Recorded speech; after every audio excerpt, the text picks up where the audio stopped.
మావోయిస్టుల పని అయిపోయినట్లేనా? ఇదే అంశంపై ఇవాళ డిఎన్ఏలో డిస్కస్ చేద్దాం. భరత్, మల్లోజుల వేణుగోపాల్ లొంగిపోవడం మావోయిస్టు ఉద్యమానికే పెద్ద దెబ్బ అనుకోవచ్చు. డెఫినెట్ గా అంటే ఉద్యమానికి సంబంధించి పెద్ద దెబ్బ అంటే ఆల్రెడీ ఆపరేషన్ ఏదైతే జరుగుతుందో ఛత్తీస్గఢ్లో లేకపోతే మిగతా చోట్ల జరుగుతున్నారో వాళ్ళు టార్గెట్ పెట్టుకున్నారు. ఇప్పుడు సాఫ్ట్వేర్ కంపెనీస్ లేకపోతే లిస్టెడ్ కంపెనీస్లో ఈ ఫైనాన్షియల్ ఇయర్లోగా ఈ ఆర్థిక సంవత్సరంలోగా ఖతం చేస్తామన్నట్టు, ఈ ఆర్థిక సంవత్సరంలోగా ఈ లక్ష్యం సాధిస్తామన్నట్టు ఈ ఆర్థిక సంవత్సరంలోగా మావోయిస్టులను ఏరిపారేస్తామని ఓపెన్గానే అమిత్ షా డిక్లేర్ చేస్తున్నారు. చేస్తున్న నేపథ్యంలో ఇప్పుడు మిగిలింది చాలా మంది పిడికాడు. ఎందుకంటే కొత్తగా రిక్రూట్మెంట్ బంద్ అయింది, కొత్తగా మావోయిస్టులకు వెళ్లేవారు చాలా తగ్గిపోయిన పరిస్థితి. సో ఒక టార్గెట్ పెట్టుకుని చేస్తున్నప్పుడు ఇప్పుడు ఈ తమ గమ్యాన్ని సాధించాలంటే సాయుధ పోరాటం ద్వారా రాజ్యాధికారం అన్నది సాధించడం కల్లా అన్నది ఇంకా అర్థమైపోయింది.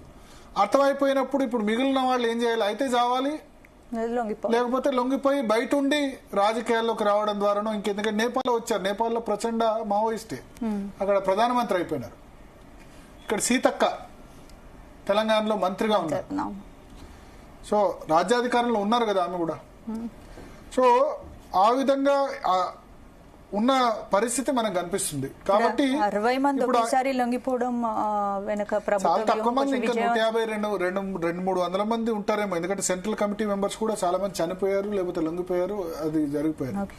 సో సిగ్నిఫికెంట్ ఇప్పుడు ఉన్నది గడ్చిరోలి మహారాష్ట్రలో, బీజాపూర్ ఛత్తీస్గఢ్లో, ఇటువంటి ఏరియాస్లో మాత్రమే ఒక పాకెట్ కన్ఫైన్ అయ్యారు. తెలంగాణలో, ఆంధ్రప్రదేశ్లో చాలా తక్కువ ప్రజెన్స్, ఆల్మోస్ట్ నిల్ ప్రజెన్స్ అయిపోయింది.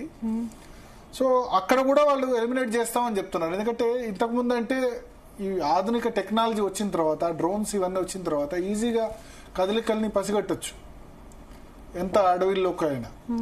సో ఆ కష్టమైన నిర్ణయానికి వచ్చారు కాబట్టి ఇవాళ ఆయనతో పాటు లొంగిపోయారు. ఆయన పార్టీతో విభేదించి ఇప్పుడు బయటకు వచ్చిన పరిస్థితి.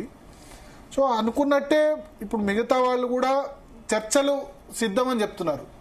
బట్ ప్రభుత్వం చర్చలకు సిద్ధంగా లేదు. లొంగిపోండి, అందరు లొంగిపోండి, ఆయుధాలు వదిలేసి లొంగిపోండి, ఓకే.